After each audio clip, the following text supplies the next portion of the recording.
నేను ఉత్తమ్ కుమార్ రెడ్డి గారికి ఏం చెప్తున్నానంటే అట్లాగే ఎర్రవర్తి అనిల్ గారిని అడుగుతా ఉన్నా నేను, ఎందుకంటే అధికార పార్టీ మీరే కాబట్టి కొద్దిగా అట్లాగే నిజామాబాద్ జిల్లా మంత్రివర్యులు జిల్లా ఇన్ఛార్జ్ జూపల్లి కృష్ణారావు గారిని అడుగుతా ఉన్నా. నిజామాబాద్ లో బహిరంగంగా ఇసుక దందా జరుగుతా ఉంది. మీరన్న ఎస్ఆర్ఎస్పి ప్రాజెక్ట్ అవ్వచ్చు, లేకపోతే ఈ ఇంకొక ప్రాజెక్ట్ అవ్వచ్చు. సో రాత్రికి లారీ టన్నులు పట్టుకపోతారు. ఆ ఇసుక దందా చేసే నాయకులు ఎవరు?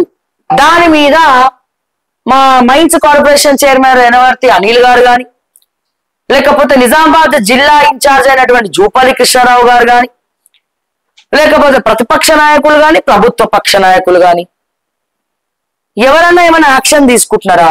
ఉత్తమ్ కుమార్ రెడ్డి గారితో సహా అసలు ఇసుక మొత్తం దొరికిందంతా దోచుకో, పోయి పక్క రాష్ట్రాల్లో అమ్ముకో అని హితబోధ చేసేటువంటి వాళ్ళు ఎవరు? కొన్నేళ్లుగా సాగుతున్న దందాకు తెరలేపింది ఎవరు?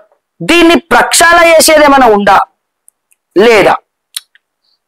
అండ్ ఇంకా పెద్ద విచిత్రం ఏంటంటే మీ పోలీస్ స్టేషన్ల పరిధిలో వాళ్ళకి తెలుసు ఏడేడా ఇసుక దందాలు జరుగుతున్నాయో కూడా వాళ్ళకి తెలుసు. ఈ రాత్రిపూట ఫోన్లు వచ్చి వదిలేయండి ఆ లారీ మందే అని చెప్పేది ఎవరు? ఈ ఎవరు క్వశ్చన్ మార్క్ ఎక్స్క్లమేటరీ అనే ప్రశ్న నేను వేస్తున్నాను.